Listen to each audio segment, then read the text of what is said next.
Hola, yo soy Tobias Enzel, profesor aquí en la Universidad Católica de Chile en el IBM y dirijo el proyecto LibreHub. Hoy día vamos a ver cómo mejorar la calidad de pedazos del corte láser y de impresión 3D con el proceso de templado y cuándo se necesita hacer eso.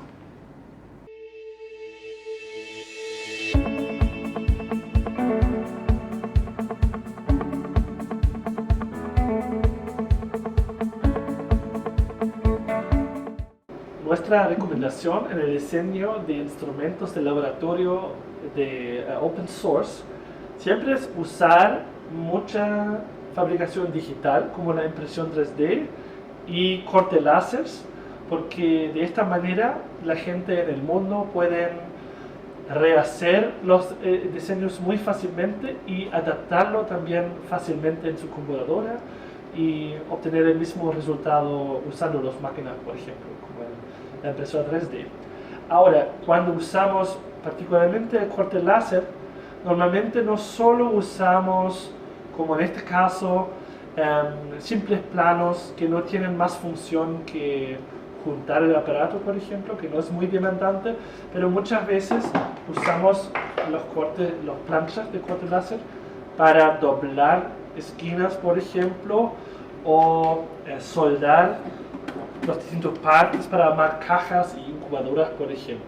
Cuando queremos usar estos componentes de fabricación digital para aplicaciones demandantes como alto estrés mecánico, o si queremos doblar las planchas de corte láser o soldarlo, es necesario sacar el estrés del material antes, porque si no se quebra el material y entonces fracasó la aplicación o tenemos malos resultados, como por ejemplo en este caso cuando no usamos el proceso de templado, se quebra el material y se ve muy feo y es posible que no contiene bien el fluido.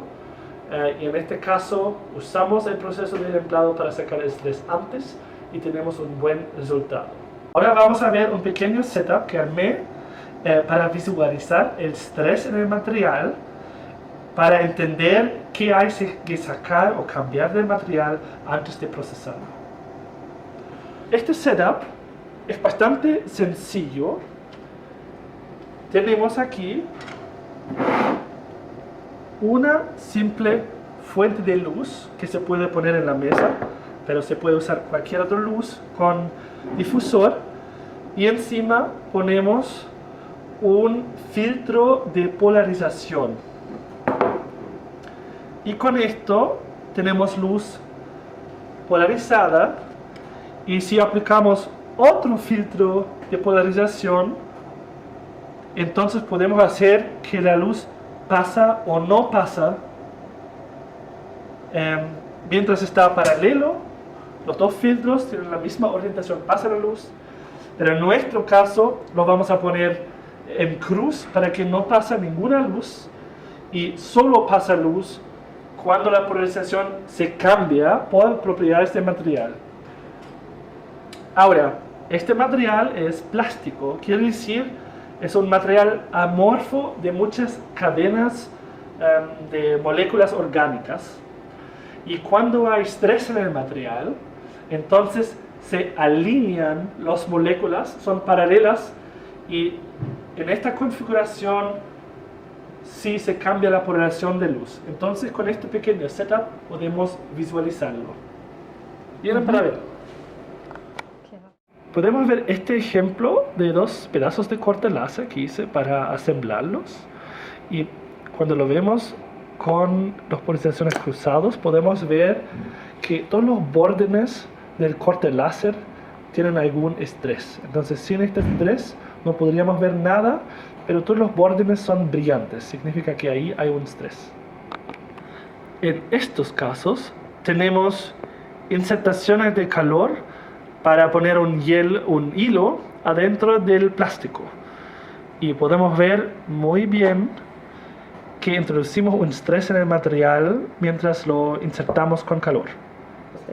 Entonces hay que ser consciente de mientras este estrés persiste y uno quiere doblar el material o hacer una soldadura como aquí, quiebra el material. Entonces, siempre cuando introducimos nuevo estrés en el material, hay que sacar el estrés antes. Puedo poner aquí y ya no vemos mucho estrés en el material porque en vez de esto quebró el material. También se puede ver muy bien el estrés en otros materiales que no son de fabricación digital. Por ejemplo, cerradura de un plástico que es hecho de injection molding. Y aquí también vemos el estrés en muchos colores. El proceso de templado es bastante fácil mientras uno sabe la temperatura correcta que necesita el material.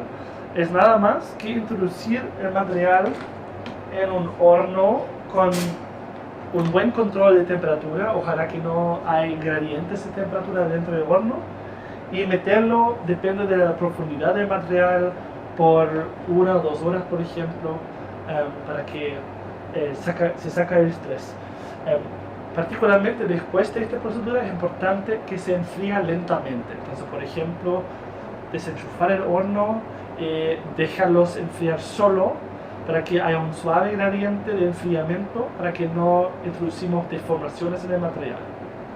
Ya hemos visto los beneficios para las planchas de corte láser, que se pueden templar a una temperatura entre 80 y 85 grados. Hay que evitar temperaturas muy elevadas porque ahí uno puede chocar con la temperatura de transición de glass cuando los materiales se vuelvan como goma y se deforman fácilmente. Hay que evitar estas temperaturas muy elevadas. Ahora, para la impresión 3D también hay beneficios en el proceso de templado.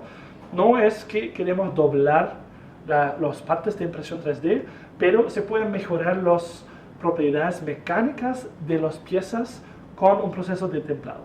Ahora, muchas veces nosotros imprimimos con el material PLA y desafortunadamente esto se cristaliza muy fácilmente, que significa que muchas veces hay deformaciones y cambio de tamaños de los pedazos. Entonces, normalmente no es fácil aplicar el templado a este material.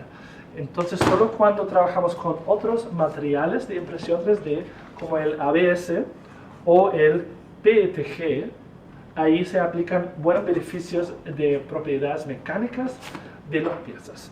Hay que revisar siempre qué son las mejores temperaturas recomendadas para el proceso de templado, para hornearlo, y cuando uno no tiene buenos resultados, o es bueno medir los pedazos y ver que todavía tienen las mediciones correctas después. Si no, hay que fijarse en una temperatura muy homogénea en el horno y un elevamiento de temperatura y una bajada de temperatura suave para que se relajan bien las cadenas de moléculas en el material y no se introduce ningún cambio de tamaño. Cuéntanos si ustedes tienen algunas experiencias en usar el proceso de templado y si tienen otros tips para compartir. Y síguenos en nuestros canales para siguientes contenidos y videos del Proyecto LibreHub.